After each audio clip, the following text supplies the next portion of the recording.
A Date with Fate is a decent Full House episode with a really nice main message. This is episode 22 of season 7. This is directed by Zwick, and as always, there will be spoilers from now as I go through the episode chronologically and share some thoughts. In fact, that's not true. I'll go through the main narrative chronologically. I will talk about the subplot with Nicky and Alex first of all, and of course, we have a very cute introduction that actually ties in to the subplot. Jessie and Joey are helping Nicky and Alex make their handprints.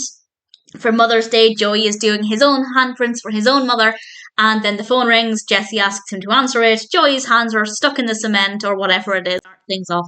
And Jessie is trying to teach Nicky and Alex don't really want to do it, and then the boys, in Jessie's mind, ruin Mother's Day because they give Becky her Mother's Day gifts a day early. And Jessie's really disappointed by this because he wanted it to be a perfect Mother's Day, and he had everything planned. Teaching them a song. They had these wonderful gifts for Becky, but thankfully wasn't bothered. She was just overjoyed at the love that she was receiving. And my favourite part of the whole narrative, because Joey was involved as well, is when Becky commented on her 3 children, including Joey in that. I rather loved it. It's a nice part to pad out the main narrative, and I think there's a lovely message there that Mother's Day, or the love you receive on Mother's Day, isn't about the day itself, it's about the love.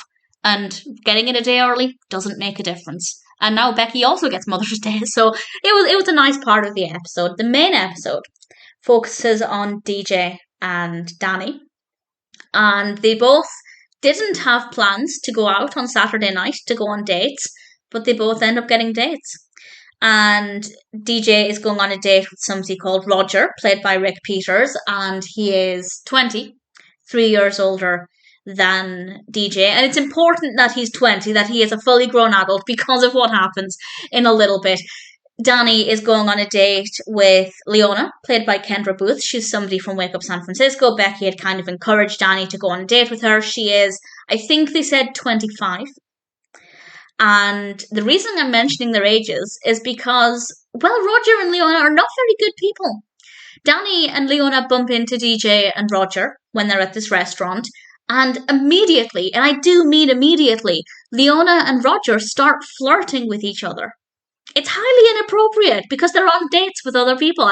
It made them very clear, or it made it very clear that they are very bad people. I'm sure there are worse things people have done, but you don't do that. And obviously the reason I highlighted that Roger was 20 is because obviously if Leona was then flirting with him if he was the same age as DJ, that would have been a little bit awkward, but they both are full. So I guess that part of it is acceptable, but flirting with each other and then running off with each other while they're on dates, Donny and DJ deserve better. So I'm glad they're out of the picture, and it seemed like DJ and Donny would just be spending the night together, which is not the worst thing, a nice father-daughter date. And then Daddy did something that was really sweet.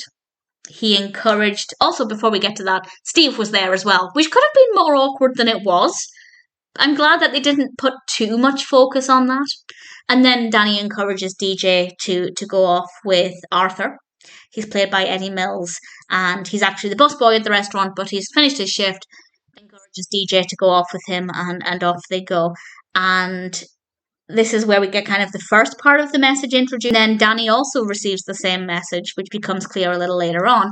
A woman who is there on her own asks Donny if he knows how to get the grease off the table. Of course he does. It's Donny Tanner. And while he's doing this, the woman's daughter happens to arrive. And she knows who this is. This is Donny Tanner of Wake Up San Francisco. And she has a crush on him. So Donny has a date after all. And we end the night with DJ kissing Arthur on the doorstep. Donny comes in singing, and they had a great time. And the main message here is that and Donny even explains this, is that if you decide to just stop feeling sorry for yourself and go out there, you never know what's going to happen. They went out there expecting to have a date with Roger and Leona, and it just ended up completely different. And because they allowed themselves to be open to that, they ended up having a really great time, as Michelle in her Magic 8 Ball predicted. And I thought that was a really great message that I think everybody at some point needs to hear. I feel like at one point or another, we all feel sorry for ourselves, whether it's to do with dating or something else. We all mope around at some point. And actually, if you just give something a chance, you never know what might happen. And I am very much the kind of person who doesn't like going out that much. I don't really take chances. I don't care about meeting new people in this kind of setting. Maybe if I open myself up to these opportunities, who knows what could happen? I'm not taking the advice to heart completely, but I think it's a really, really solid message, and I rather enjoyed it quite a lot. So I thought the narrative was very unpredictable for us as a viewer, as much as it was for Donny and DJ. I thought the pacing was great, some really solid messages, and it's nice to see DJ and Donny both happy and having a good time, because obviously they've both had recent heartbreaks, with DJ breaking up with Steve and Donny breaking up with Vicky. It's nice that they're moving forward. We also had a very brief father-daughter moment in the restaurant, which was quite nice, and ultimately I thought it was a really solid episode. And of course we have Becky and Jesse and their 3 children, Nicky, Alex and Joey, which was just adorable. So all round, A Date with Fate was a solid episode, entertaining, heartwarming, with some great messages. It's definitely a brilliant episode of Full House.